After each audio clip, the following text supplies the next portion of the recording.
Sejam muito bem-vindos ao Entre Nós. Aqui nós não temos conversas rasas, nós tratamos de princípios que sustentam destinos. Se essa mensagem edificar você, já se inscreva no canal, compartilhe com quem precisa ouvir essa mensagem. Me siga nas redes sociais, no Instagram, @VanderleiDalvito, porque quando a verdade é liberada, ela precisa alcançar mais pessoas. Shalom, shalom.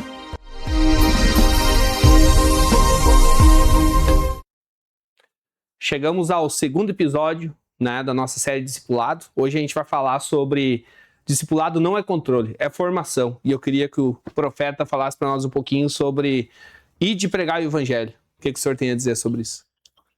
Em Mateus 28, 19 e 20, quando Jesus fala sobre ide, ali tem duas palavras importantes, que é, quando fala discipular, ensinar, é a palavra matetes, que é discipular realmente, que é esse ensino mais com a vida, um ensino mais completo, um ensino de formar. Discipular é tornar discípulo. Discipular, então, é tornar alguém discípulo, é tornar alguém parecido com o seu mestre, né? E a palavra que foi traduzida, discipular entre as nações, ide por todas as nações, discipular, a ideia ali, no geral, nas traduções, é que a gente deve discipular indivíduos apenas indivíduos. Mas a palavra ali, no grego, é etnos. Etnos é uma etnia, é um povo, é uma nação. Então, quando fala em discipular nações, Jesus não está apenas nos enviando a formar um discípulo, a uma pessoa, não formar apenas uma pessoa, mas discipular nações, isto é, você vai através do discipulado, através de uma cultura de discipulado, através de um movimento de discipulado, você vai impactar e discipular uma nação, uma etnia, um etnos. Então isso é muito profundo. Não é apenas fazer alguém membro da igreja. Não é apenas doutrinar alguém segundo a doutrina religiosa da igreja. Não é apenas fazer de alguém adepto das nossas crenças. É discipular, é tornar essas pessoas, essa etnia, esse grupo, essa cidade, essa nação, torná-la discípula de Jesus. Então é muito forte essa questão do discipulado, porque fala em mudança cultural, fala em transformação de comunidades, fala em transformação de nações, Estados Unidos, muitos estudos e livros e tratados falam sobre isso, que Estados Unidos se tornou uma nação tão poderosa porque eles construíram a nação desde o início, dos primeiros imigrantes que vieram, crentes da Europa. Desde o início eles priorizaram a Bíblia como fundamento, os ensinos bíblicos como fundamento, priorizaram as coisas de Deus naquela nação. Sabemos que hoje o pós-modernismo, o progressismo está varrendo o Ocidente, né? Está varrendo até a Coreia do Sul hoje, vários países. O progressismo está vindo com força ainda e tudo indica que vai ter uma força por mais alguns anos ou uma década, mas também agora está vindo uma onda mais conservadora. E que isso faz? O que é conservador? É o que conserva os fundamentos, e esses fundamentos no Ocidente são os fundamentos cristãos. Perfeito. Então nós temos aí essas duas ondas intercambiando agora no Ocidente, nos Estados Unidos, na América como um todo, no Brasil também. Uma onda de progressismo varrendo, por um lado, em universidades, em um grupo de pessoas, e também uma onda mais conservadora, sendo bastante capitaneada aí pela geração Z. Então, estou falando isso por quê? Por causa dessa palavra de discipular nações. Assim como Jesus, assim como Deus tem o interesse em impactar nações, discipular nações e tornar os filhos dessa nação semelhantes a Jesus, o diabo também tem interesse em discipular nações. O diabo também tem interesse em colocar todas as mentiras dele como verdade em nações. Ele também tem interesse em transformar o errado em certo, certo em errado, o trevas em luz, luz em trevas. Ele tem todo interesse em estabelecer na mentalidade das pessoas que aquilo que é fundamento bíblico é um discurso de ódio, né? Tá desse jeito em uma parte da sociedade, né? Então, essa palavra discipular nações é importante no assunto que nós estamos falando aqui. Sabemos que a maioria de nós não tem esse poder de discipular uma nação inteira, mas juntos estamos trabalhando, né? Agora a rede apostólica estava em Brasília com o apóstolo Ricardo, o apóstolo Estevão, o mestre Diego e vários outros. Também deveria estar lá, mas não pude ir. Junto lá com JB Carvalho e muitos homens de Deus, falando sobre discipular nações lá nesse evento de Summit Apostólico. Então sabemos que um sozinho não faz, mas estamos juntando forças, estamos discutindo o assunto, estamos trabalhando para que possamos ser mais eficientes, efetivos e que também as próximas gerações após nós estejam com esse mesmo foco de discipular nações. Perfeito. E eu queria também que o senhor falasse um pouco por que a gente, lendo a Bíblia, a gente vê que Jesus acabou caminhando, trazendo algumas pessoas mais para perto dele, e ele não ficou apenas ensinando as multidões, mas ele trouxe pessoas para junto dele. É parecido com uma empresa. Imagina você ter uma empresa de 5.000 funcionários e você pega só os 5.000 funcionários e treina eles e diz, ok, agora vão trabalhar. E você não tem um chefe, um coordenador, um gerente, você não tem um líder, você não tem um CEO, você não tem nada.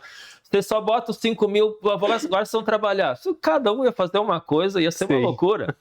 Ia ser uma loucura total. Isso não ia funcionar nunca. Jesus treinou CEOs, basicamente isso, né? Trazendo uma linguagem mais técnica, talvez, mas quem faz história é quem é aquele comprometido, é o discípulo. Quem faz história é aquele que entendeu a visão e agora ele aplica essa visão. Então, Jesus tinha essa visão muito clara, efetiva, né, de que se ele gastasse o tempo com as multidões, depois cada um da multidão iria viver a sua vida e não iria sobrar nada. Não iria sobrar nada. Assim, são grupos, igrejas que não focam em formar pessoas. Se tirar os líderes dali, não sobra muita coisa. Cada ovelha fica como que ovelhas têm pastor e vão para outros lugares. É importante demais nós focarmos em discipulado, porque assim nós temos mais força para essa estrutura acontecer à maneira bíblica. E também nós estamos, de certa maneira, nos licenciando no sentido de que se eu faltar por algum motivo, ou viajar, ou né, se esse discipulador, se esse pastor, digamos, faltar, os discípulos dele vão cuidar do recado. Foi acontecer com Jesus.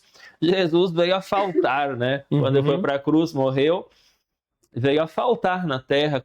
E então, quem tinha que tocar a obra seriam os discípulos. Se fosse só a multidão, na hora que Jesus iria morrer ali, provavelmente não ia sobrar nada, né? Então, a importância de formar discípulos. Primeiro, para termos uma estrutura forte. Os discípulos são as colunas da construção. Então, se trazer essa ideia para uma construção, é mais ou menos isso. Só multidão é como se você fizesse um grande prédio só de tijolo, sem nenhuma viga. Aquilo vai desabar tudo. Perfeito. Agora, se você formou discípulos fortes, você formou vigas fortes. E essas vigas vão sustentar essa obra, esse prédio, né, essa construção. Jesus gastou tempo com os discípulos porque ele entendia disso. Ele entendia que melhor é gastar bastante tempo com poucos e formá-los bem, do que gastar muito tempo com muitos e formar ninguém. Que cada um depois vai seguir seus próprios desejos, vai seguir seus próprios achismos e não vai tocar em frente o reino de Deus. E eu queria que o senhor falasse sobre qual a diferença de discípulo para seguidor dentro da Bíblia, dentro de seguir Jesus. Quem segue, quem realmente é discípulo. Seguidor, geralmente, ele segue porque ele se beneficia com isso. Nós podemos comparar com aqueles que procuraram Jesus porque ele multiplicou os pães. Então, Jesus multiplicou os pães e aí tinha 5.000 pessoas lá. No outro dia, o pessoal andou procurando Jesus de novo. Jesus disse: vocês estão me procurando, não é porque vocês estão interessados no que eu falei, é porque eu enchi a barriga de vocês. É porque eu multipliquei pães. Vocês não estão interessados em mim, vocês estão interessados no resultado que vocês têm estando perto de mim. Então, nesse caso, o foco não era Jesus para os seguidores, o foco era eles mesmos. Sim. O seguidor, no geral, o foco é ele mesmo. Então, ele não tem compromisso com outra coisa. O compromisso dele é com ele mesmo.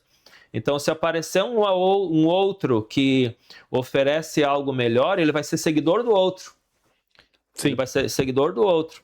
Ele não é discípulo realmente de Jesus. Sim. Ele vai ser seguidor do outro.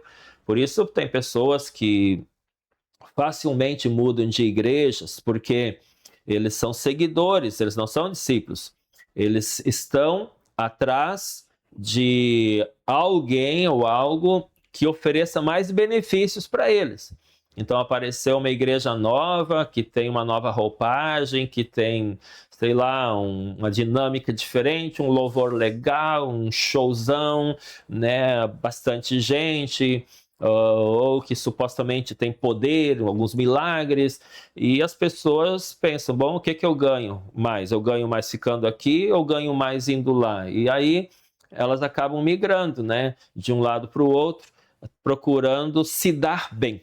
Sim. O seguidor, ele busca, de certa maneira, se dar bem, ele quer resultados para ele. Já o discípulo, ele está comprometido com o que o discipulador está ali falando, lhe ensinando.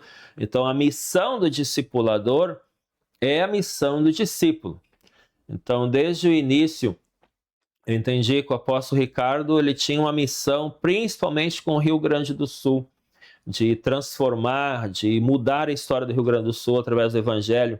E em 1980, 80 e poucos, aqui no Rio Grande do Sul, realmente ser cristão, ser crente, era uma piada, né? Era algo de que as pessoas realmente tiravam sarro, digamos assim.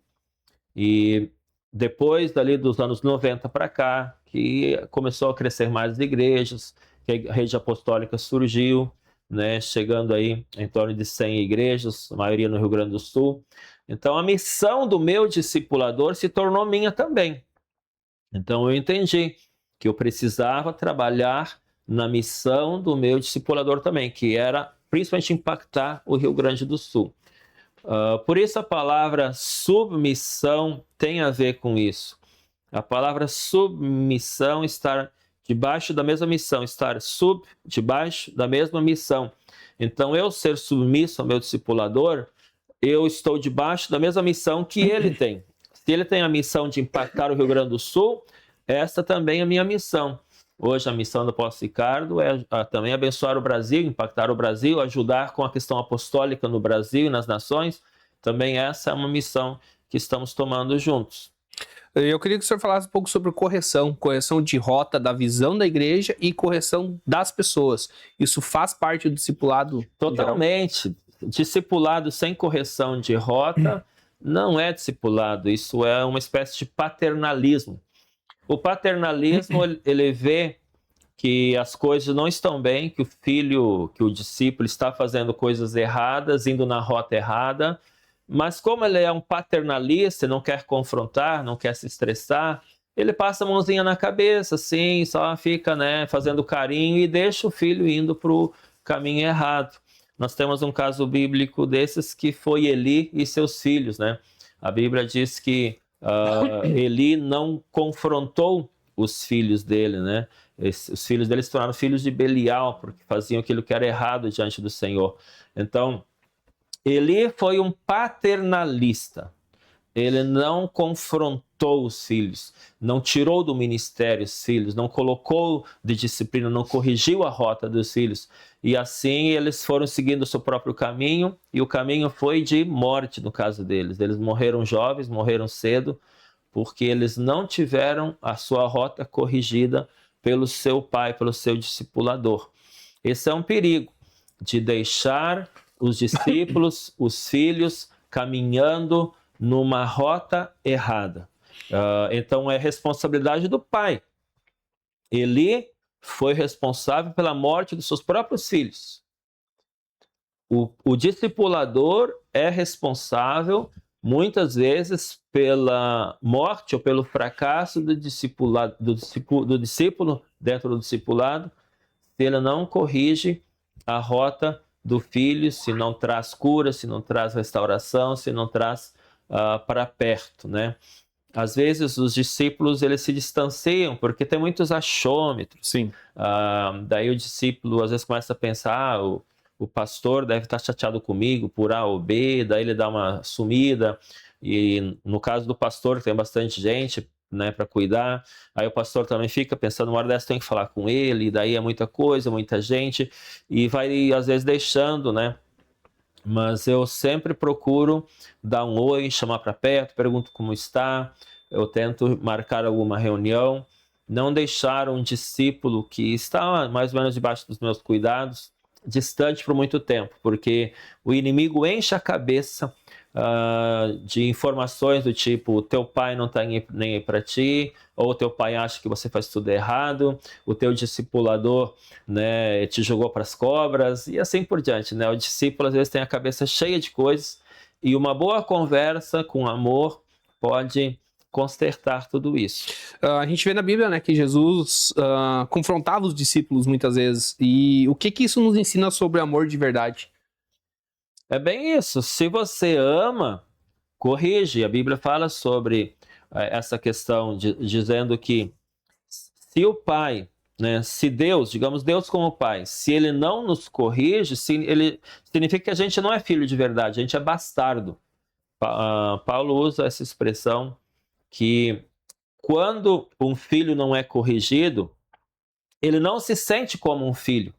Ele se sente como um bastardo, como alguém que não é filho de verdade. Todo pai corrige o filho, né, a quem ama.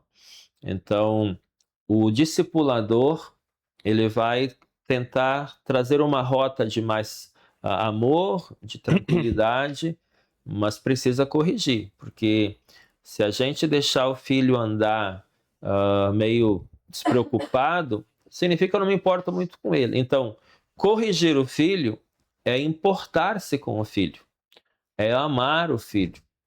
Não corrigir é não se importar. Por isso, muitos filhos que cresceram numa boa casa, numa boa família, supostamente, né? Pais que deram tudo, que deram o iPhone da última geração para ele, mas quando o filho errou, o pai não corrigiu, não tinha ninguém para corrigir, o filho se sentia como bastardo.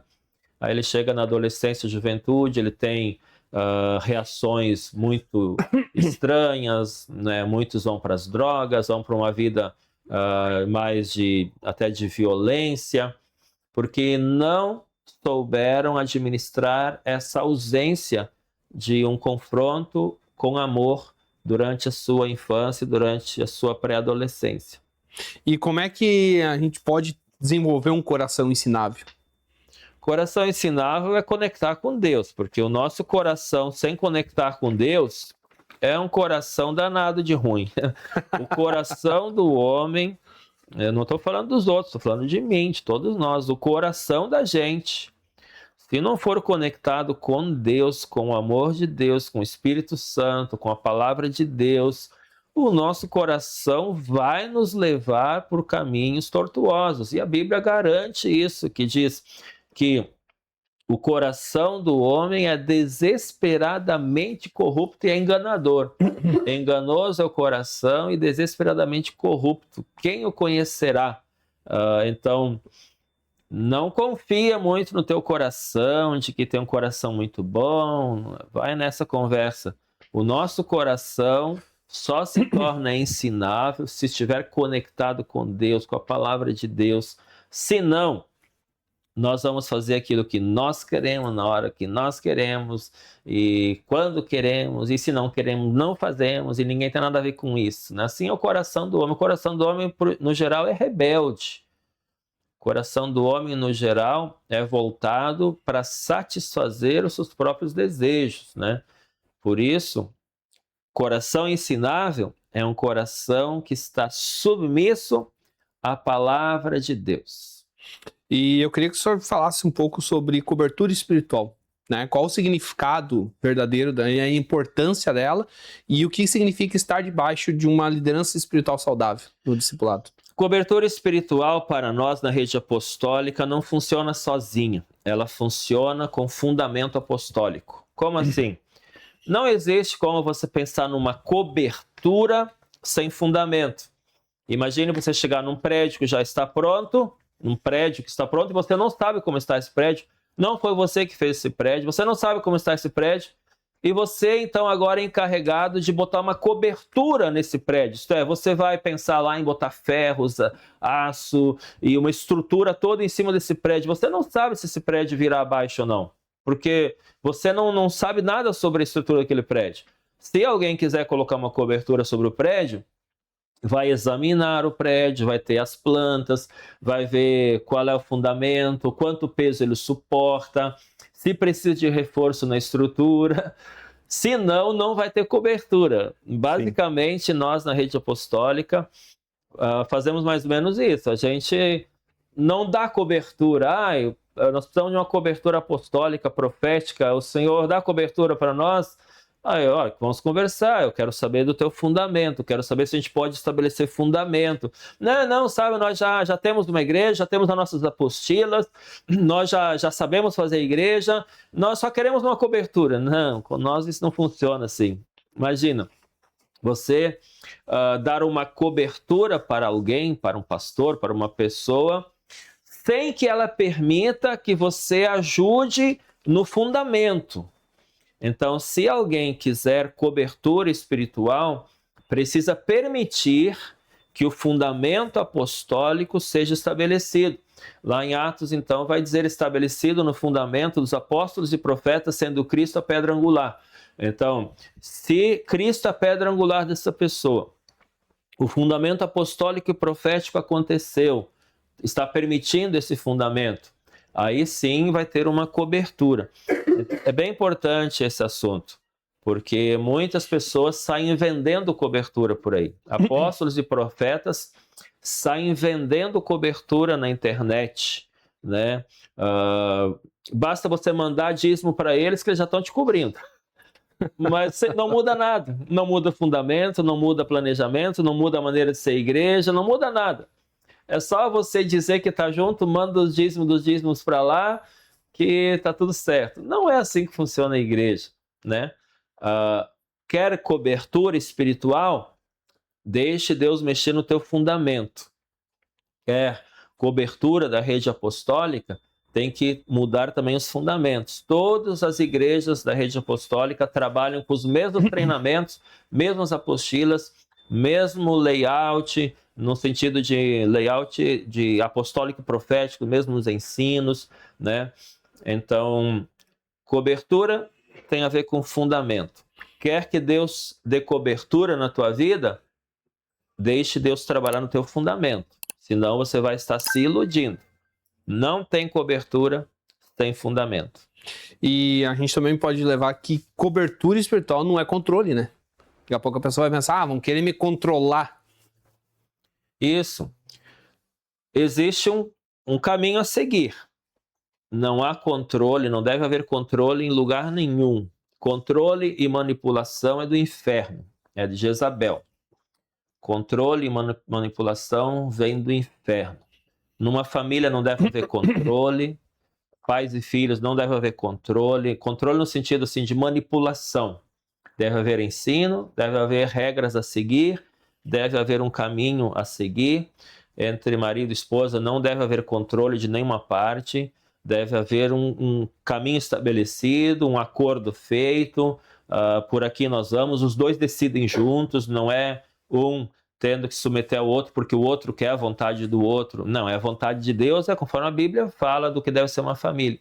E assim também é na igreja, no discipulado. Jamais deve ter qualquer controle do discipulador com o discípulo. Tem um ensino, um caminho a seguir, existe o fundamento apostólico a trilhar, existe uma célula, existem os treinamentos, existe toda uma orientação para que as pessoas continuem na trilha de treinamento, mas controle jamais deve existir. E chegamos ao final do nosso segundo episódio, e eu queria que o senhor deixasse um recado também para as pessoas que estiveram machucadas, tiveram um passado de controle, um passado e isso acabou trazendo para elas uma resistência ao discipulado. Qual palavra o senhor deixa para essas pessoas? Nós também tínhamos resistência ao discipulado justamente por causa da manipulação e controle. Certo dia, um pastor veio para o apóstolo Ricardo e disse, apóstolo Ricardo, que ele estava resistindo em entrar naquela estrutura e, na verdade, ele nunca entrou e não quis entrar depois disso. Aquele pastor disse, Ricardo, não te preocupa, nós não queremos controlar a tua igreja, nós queremos controlar a tua vida. Essa foi uma palavra que fez com que o apóstolo Ricardo, e depois eu, inclusive, a gente deixasse essa coisa de discipulado longe da gente. A gente jogou o bebê fora com a água suja. Foi difícil para a gente tomar de volta a palavra discipulado, trazer para a rede apostólica um discipulado saudável. Foi difícil, porque nós tínhamos também esse trauma. Então, é preciso de cura, é preciso entender que há um discipulado bíblico saudável e há uma rota, um itinerário que eu só vou alcançar em Deus dentro do discipulado. Fora do discipulado, eu vou viver superficialidades na fé, eu vou viver muitas falácias da fé, achando que eu estou fazendo a vontade de Deus, achando que eu estou no centro da vontade de Deus, mas não estou. Centro da vontade de Deus é todo mundo é discipulador de alguém ou é discipulado por alguém, todo mundo é pai, todo mundo é filho, assim que se caminha na fé.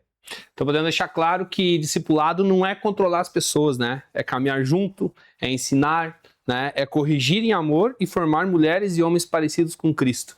Então, ficamos aqui com mais um episódio do Entre Nós. E lembrando, se você quiser adquirir o livro Céus Abertos do Profeta, o link está logo abaixo aqui na descrição. E também o WhatsApp do Profeta, se você quiser falar com ele. Abração, shalom, shalom.